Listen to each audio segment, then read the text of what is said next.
This is the juicer. It comes in 1, 2, 3, 4, 5 parts. So you just plug it in. You put this part right there. Then you put this part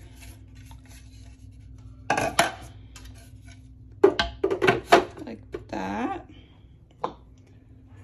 This goes here.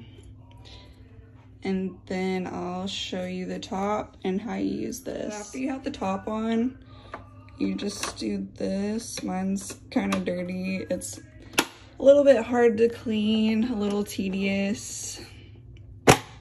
But once you have that secured on there, you just turn it on and make sure you have a cup right there.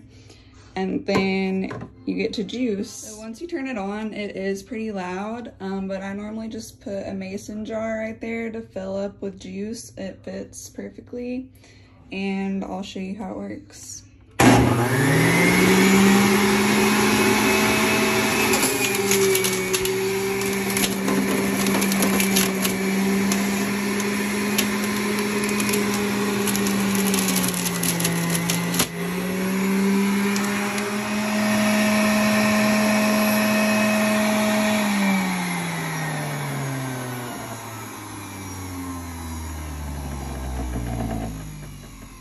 So you have your juice, and then all the remaining parts go in this little thing, and you have to clean that out and take it back apart and clean it, and then you're done. So this is my drink once I'm done juicing.